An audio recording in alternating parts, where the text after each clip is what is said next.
dengan nilai sewa yang tidak masuk akal.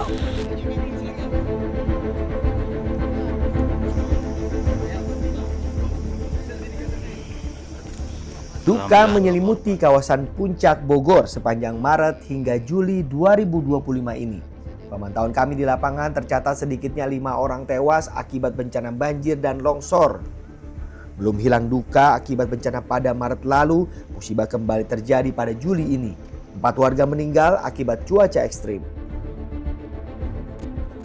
Ada korban jiwa lagi di puncak, namun aksi Gubernur Jawa Barat Deddy Mulyadi tak tampak lagi. Tak seperti pada bulan Maret, konten-konten Deddy Mulyadi menghiasi halaman utama media sosial dan menjadi viral.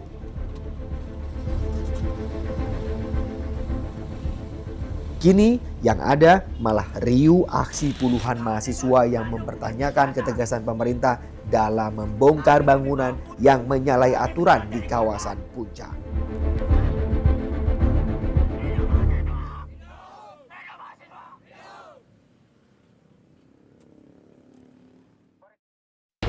Kami apresiasi untuk tindakan yang sudah dilakukan oleh gubernur kita, Deddy Mulyadi. Namun itu hanya sebatas disegel. Segel itu maknanya apa? Menghentikan sementara operasional yang ada di perusahaan tersebut. Sampai detik ini dari 33 hanya 3 perusahaan yang dicabut izinnya. Namun sisanya kemana? Tuhan sebut citra kawan-kawan. Semangat kawan-kawan. Konservasi air. Sejumlah mahasiswa ini meneriakkan kegeramannya dengan kondisi kawasan Puncak Bogor, Jawa Barat saat ini. Puluhan mahasiswa berunjuk rasa dan membakar foto Deddy Mulyadi, Gubernur Jawa Barat di kawasan Ciawi, Bogor. Gubernur yang kerap bikin konten itu dinilai mahasiswa tidak tegas dan terkesan hanya gimmick atau pura-pura peduli dalam mengatasi masalah bangunan ilegal di kawasan puncak yang diduga menjadi penyebab banjir dan tanah longsor. Dan kami adalah suara yang mengambil dari ceritanya. Maka kami berseru, hentikan perampasan tanah, cabut izin ilegal, kembalikan kawasan lindung, usut pejabat yang terlibat. Mahasiswa mempertanyakan ketegasan pemerintah dalam menindak bangunan ilegal tersebut. Mari kita berjalan, nyanyikan lagu Buruh Tani Mahasiswa. Buruh Tani Mahasiswa. Kami cari tahu alasan kegeraman mahasiswa dengan melakukan penelusuran di lapangan. Ternyata bangunannya masih ada. Bangunan-bangunan yang pernah disegel oleh Gubernur Jawa Barat dan Menteri Lingkungan Hidup beberapa waktu lalu ternyata masih kokoh berdiri. Tak tampak adanya pembongkaran. Walaupun pada Maret lalu, satu tempat wisata sempat dibongkar Pemprov Jabar, namun rupanya tak diikuti bangunan lainnya. Inilah visual penelusuran kami. Tak jauh dari Telaga Saat di kawasan Puncak Pas. Gedung ini yang kala itu disegel dan diduga menyalahi aturan masih kokoh berdiri. Dan yang kemarin disegel itu sudah ada persetujuan bangunan yang kita masuk ke dalam. Oke.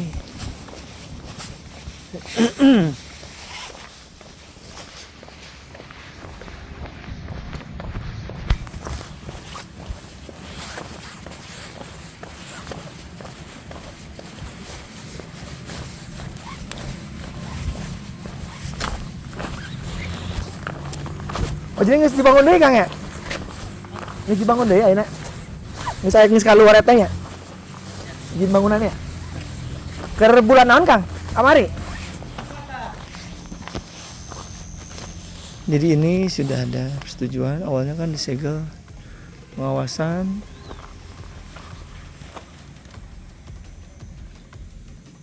Sekarang sudah ada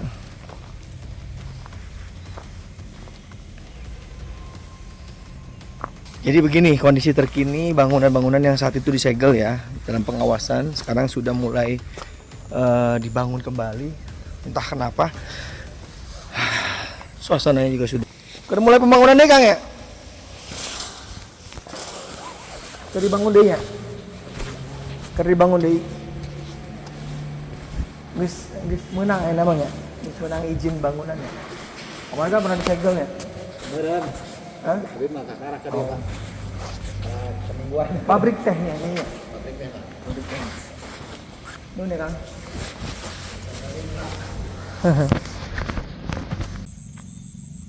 Kira-kira mulai beroperasi targetnya? Duka saya YG masih tidak tuh. Gara-gara disegel. Nah, iya. Terus akhirnya Sekarang masih ini apa namanya? Proses perapian lagi. eta di pasana bulan naon? Nu izin bangunan kamari. Kurang lebih 3 bulan. 3 bulan. Berarti geus menang izin ya. Iya. Itu pun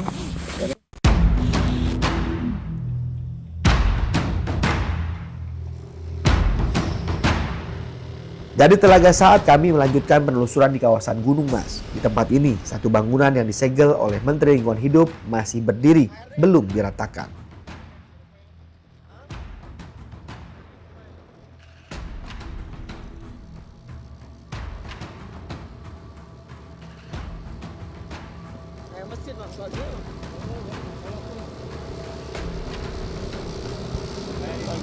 iya. Tapi jangan dibongkar. Ya. Oh, di mana? Ada. Ini.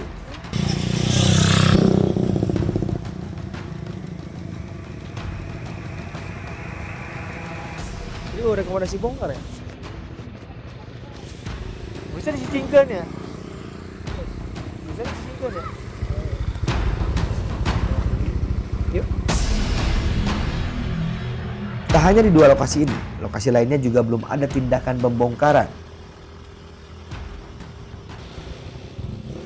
Sebut saja lokasi wisata Eiger yang disegel Menteri Lingkungan Hidup dan Gubernur Jawa Barat pada Maret lalu. Kawasan wisata yang diduga dibangun dengan membabat hutan ini juga tak jelas penindakannya. Padahal saat itu pejabat-pejabat yang hadir menyatakan akan menindak tegas.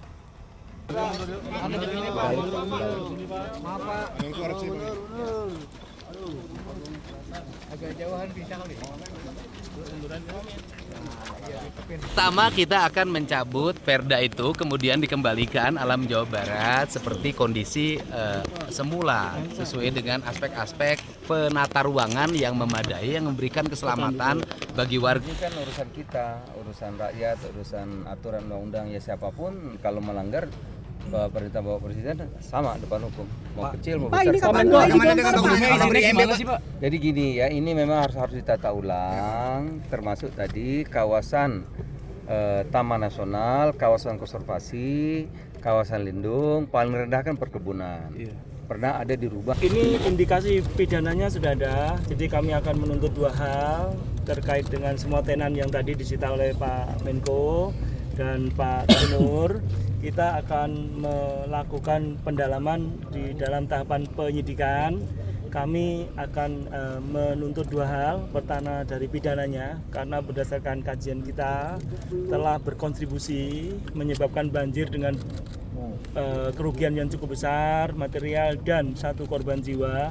Ini pemerintah pusat tidak boleh diam. Kita harus mengambil langkah-langkah serius dan ini kejadiannya sudah berulang-ulang. Artinya alam telah mengkalibrasi bahwa kalau kita berbuat seperti ini terus, bencana di hulu, di hilir sana cukup besar.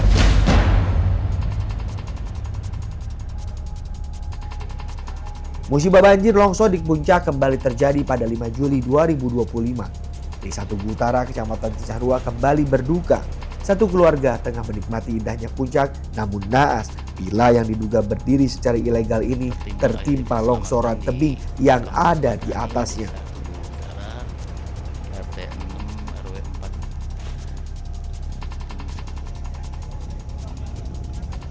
4. 2 warga meninggal di tempat ini.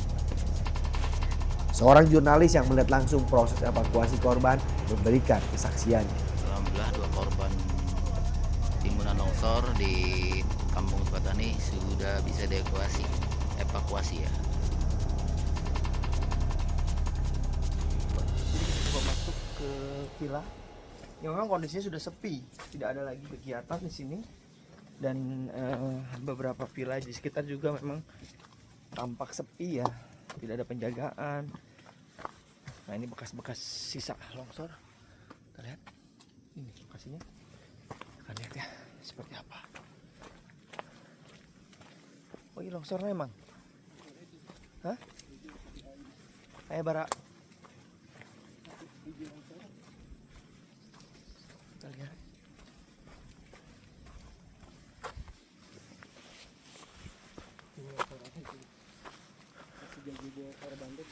Di mana? Korban.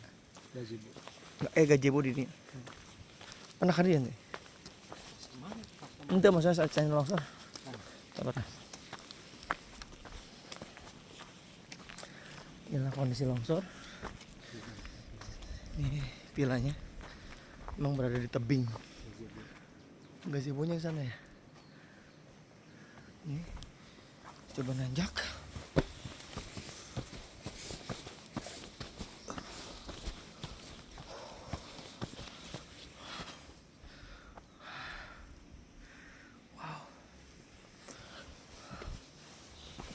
Mayat pertama kali ditemuin di mana? Tapi tinggal ente. Jadi pertama kali mayat ketemu di mana? Di Bang? sini nih. Hah? Di bawah tebingan ini. Kebetulan sebelumnya kan ini gazebo. Yang ini ya? Ini gazebo. Jadi 5 orang tamu yang di villa ini istirahat di sini nih. Di gazebo. Titik lokasi mayat jenazah? Situ tuh. Yang Situ. ini Ah, itu tuh. Iya. yang bongkar. Ah, Ini lihat ini. ini bawah nih. Ini ya? Iya, ini bawah nih. Sini ya? Iya. Sebelah pohon.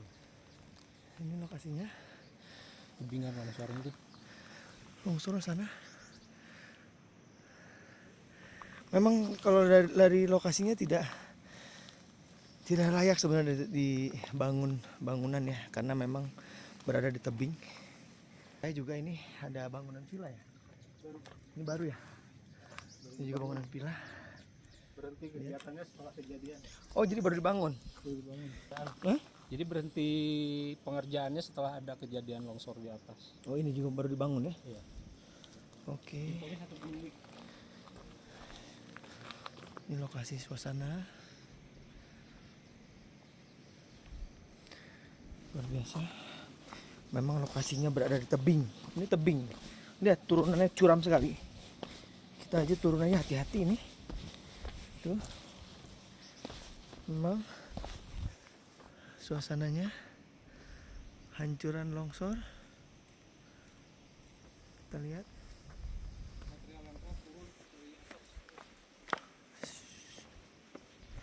Ini dari atas ke sini ya.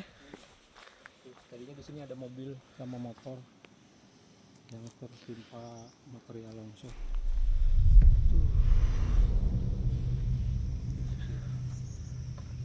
Suasana. Dari penelusuran kami terungkap pemilik villa yang diduga ilegal adalah seorang anggota kepolisian. Kami cari tahu kebenarannya. Bagaimana bisa villa yang diduga ilegal bisa terbangun di lokasi tebing yang kondisinya begitu curam. Ironi, villa ini tak jauh dari lokasi banjir bandang yang menerjang kawasan Tugu Utara pada Maret 2025 lalu.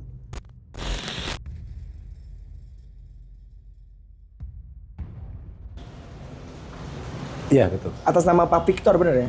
Benar ya? Nah,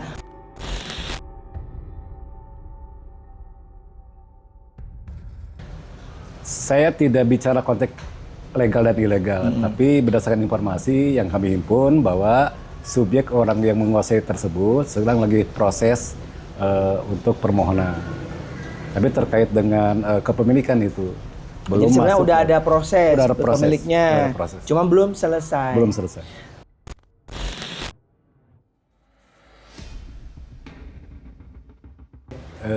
Objek tanah yang kemarin kejadian longsor pada tanggal 5 itu merupakan adalah objek tanah bekas perkebunan PT Sumber Sari Pemakaman. Jadi perlu kami sampaikan bahwa dulu tahun 70 itu ada SK terkait dengan HGU PT Sumber Sari Pemakaman itu luasannya hampir di kisaran 822 hektar. Nah masa berlaku HGU itu kan 30 tahun ya. 30 tahun itu pas habis di tahun 2000 ada proses untuk pembaharuan sertifikat HGU ini dilakukan syarat untuk plotting ulang, yaitu pengukuran ulang terkait dengan objek tanah yang produktif maupun emplasemen. Nah, dari 822 ternyata tersisa 563. Jadi 563 itu berarti yang produktif dengan emplasemen. Berarti ada pengecualian, pengurangan dari 822 itu dikurangi 563, ada 259 hektar itu sudah dikecualikan. Tidak masuk dalam konteks perpanjangan HGU PT Sumbersari Bumi Pakuan. Jadi salah satu objek yang 259 hektar itu yang sudah jadi tanah negara bebas, itu salah satunya objek tanah yang kemarin terjadi longsor. Gitu. Berarti statusnya itu tanah negara bebas gitu ya, Pak? Tanah negara bebas. Oke. Baik.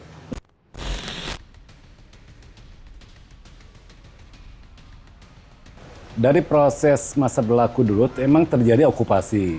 Jadi sampai dengan alih fungsi lahan tersebut itu dikuasai oleh masyarakat. 259 hektar itu sekarang secara fungsi di lapangan itu ada yang berbentuk sudah jadi pemukiman, ada pasum, ada pasos, dan ada TPU di sananya. Berikut ada tegalan atau yang kita sebut dengan tanah garapan. Maka setelah dikecualikan tahun 2001 muncul perpanjangan HGU yang baru. Nah, tanah tersebut terjadilah peralihan-peralihan. Dari warga masyarakat yang menguasai fisik dari awal, itu ada beberapa, mungkin banyak juga, dari luar Desa Tugu Utara yang datang untuk menerima upah alih terkait dengan tanah garapan tersebut.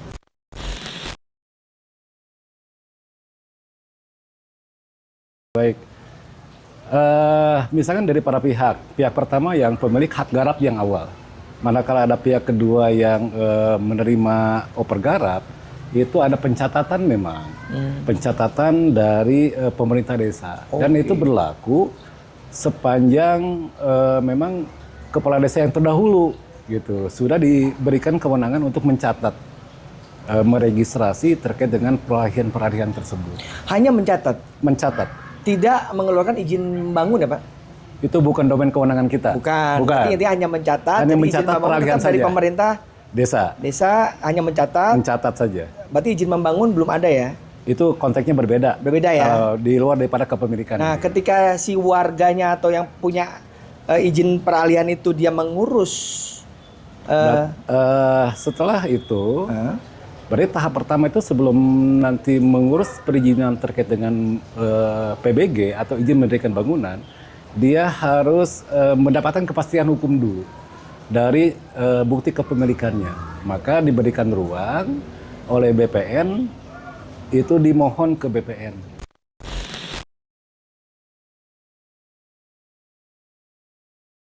Yang keluar sertifikat itu kan berarti kalau misalnya itu objek tersebut sudah mendapat kepastian hukum.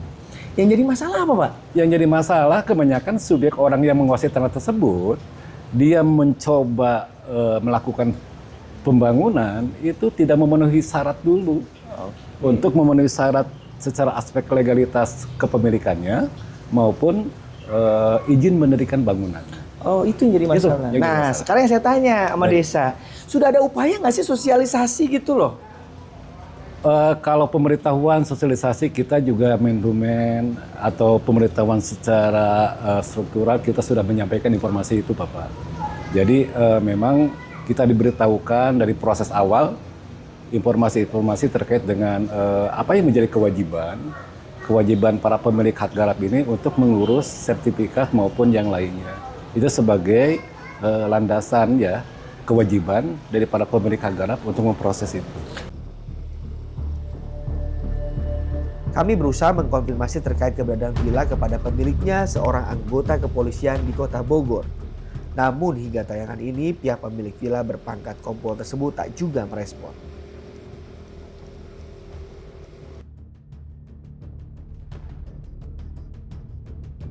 Tak hanya di Desa Tugu Utara, korban tewas pada musibah banjir dan longsor juga terjadi di Kecamatan Megabendung. 2 warga juga dilaporkan meninggal dunia terseret arus air. Total korban jiwa akibat musibah banjir dan tanah longsor di kawasan Puncak pada Juli 2025 hingga berita ini ditayangkan berjumlah 4 orang.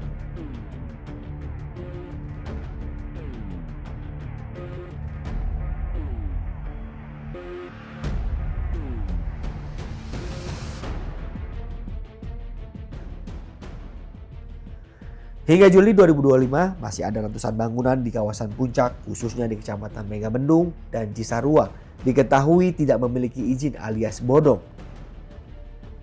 Temuan ini terungkap setelah Unit Pelaksana Teknis atau UPT Pengawasan dan Penataan Bangunan Dinas Perumahan, Kawasan Permukiman dan Pertanahan atau DPKPP Wilayah 2 Ciawi, Kabupaten Bogor melakukan pendataan. Yang bisa diberikan sanksi yaitu 13 yang telah kami berikan dan 9 sekarang sedang menunggu pencabutan izin oleh Bapak Bupati Bogor. Jadi terinfo ke saya dari 9 yang saya mintakan untuk dicabut izin, baru 3 yang dicabut, masih 6. Saya sudah memberi surat kepada Bapak Bupati Bogor, bila mana dalam minggu ini yang sisanya yang 6 tadi tidak dicabut persetujuan lingkungannya, saya yang akan cabut. Saya akan cabut, selanjutnya nanti Pak Diputi Gakum akan memberikan sanksi administrasi pemerintah untuk pembongkaran. Jadi mudah-mudahan dalam sampai Agustus kita sudah bisa mencicil membongkar semua konstruksi bangunan yang ada di KSO pada PTPN dan selanjutnya dilakukan pemulihan. Apapun alasannya, bangunan yang tak berizin di kawasan Puncak harus segera dibongkar.